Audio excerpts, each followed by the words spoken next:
Random House Audio presents The Divide, American Injustice in the Age of the Wealth Gap by Matt Taibbi. Read for you by Ray Porter.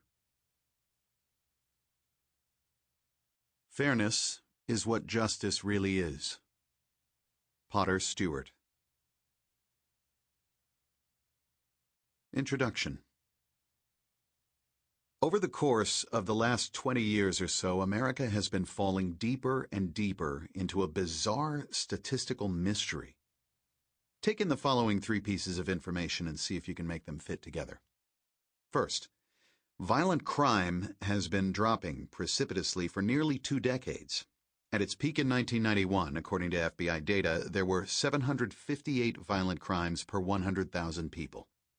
By 2010, that number had plunged to 425 crimes per 100,000, a drop of more than 44%. The decrease covered all varieties of serious crime, from murder to assault to rape to armed robbery. The graphs depicting the decline show a long, steady downswing, one that doesn't jump from year to year but consistently slumps from year to year. Second, although poverty rates largely declined during the 1990s, offering at least one possible explanation for the drop in violent crime, poverty rates rose sharply during the 2000s. At the start of that decade, poverty levels hovered just above 10%. By 2008, they were up to 13.2%. By 2009, the number was 14.3%. By 2010, 15.3%. All this squares with what most people who lived in Middle America knew and know instinctively. Despite what we're being told about a post-2008 recovery, despite what the rising stock market seems to indicate, the economy is mostly worse. Real incomes are mostly declining, and money is mostly scarcer. But throughout all this time, violent crime has gone down. It continues to decline today. Counterintuitively, more poverty has not created more crime. The third piece of information that makes no sense is that during this same period of time, the prison population in America has exploded. In 1991, there were about 1 million Americans behind bars. By 2012, the number was over 2.2 million, a more than 100% increase. Our prison population, in fact, is now the biggest in the history of human civilization. There are more people in the United States either on parole or in jail today, around 6 million total, than there ever were at any time in Stalin's gulags. For what it's worth, there are also more black men in jail right now than there were in slavery at its peak. See if this syllogism works then.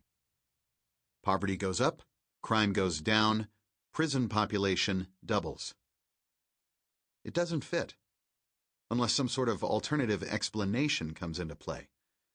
Maybe all those new nonviolent prisoners fit into some new national policy imperative. Maybe they all broke some new set of unwritten societal rules. But what? While on a visit to San Diego to do research for this book, I heard a crazy story. The subject was the city's P100 program, under which anyone who applied for welfare could have his or her home searched preemptively by the state.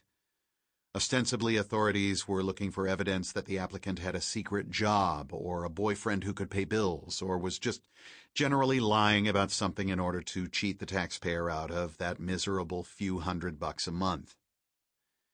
One Vietnamese woman, a refugee and a rape victim who had only recently come to America, applied for welfare in San Diego. An inspector came to her door, barged in, and began rifling through her belongings. At one point, he reached into her underwear drawer and began sifting around. Sneering, he used the tip of the pencil eraser to pull out a pair of sexy panties and looked at her accusingly.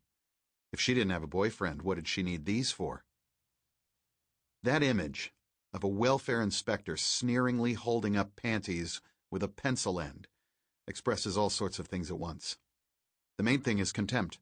The implication is that someone broke enough to ask the taxpayer for a handout shouldn't have sex, much less sexy panties. The other thing here is an idea that being that poor means you should naturally give up any ideas you might have about privacy or dignity. The welfare applicant is less of a person for being financially dependent and a generally unwelcome immigrant from a poor country to boot, so she naturally has fewer rights. No matter how offensive the image is, it has a weird logic that's irresistible to many, if not most Americans. Even if we don't agree with it, we all get it.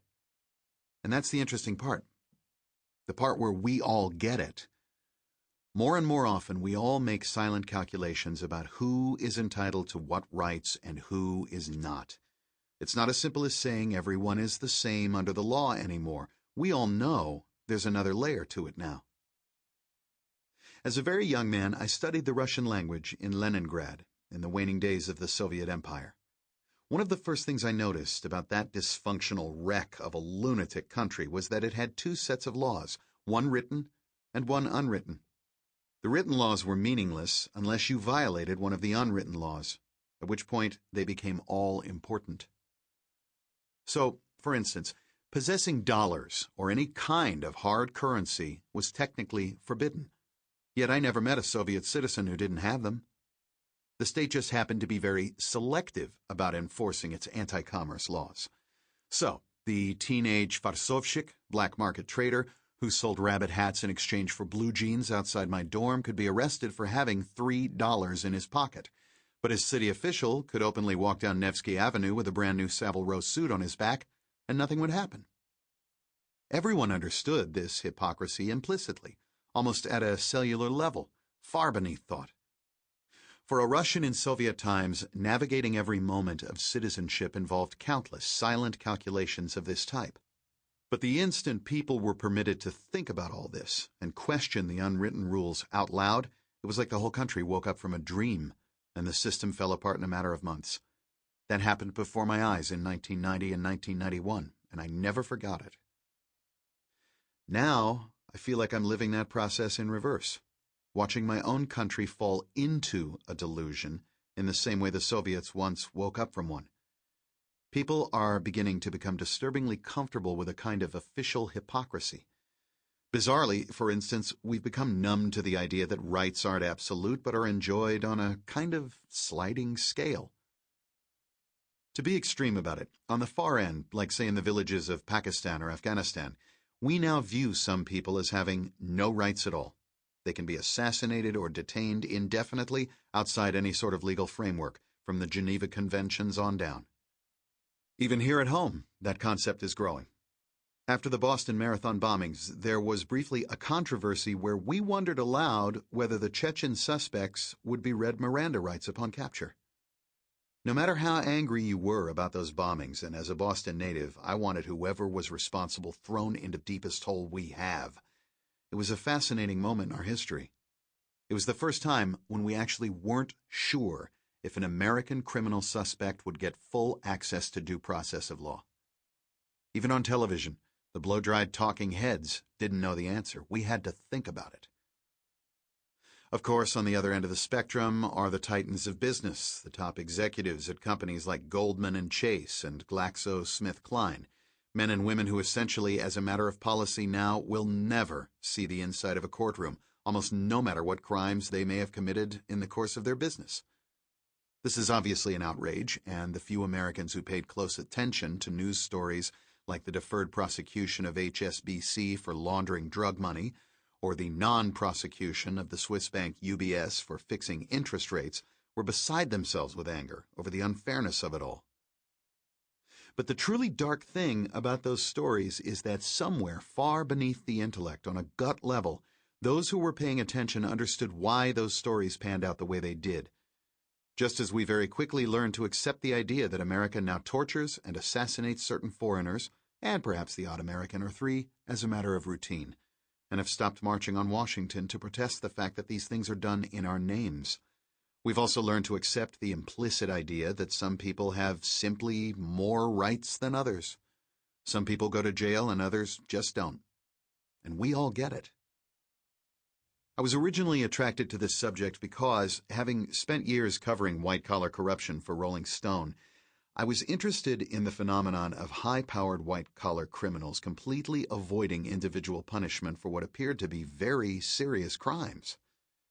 It's become a cliché by now, but since 2008, No high-ranking executive from any financial institution has gone to jail.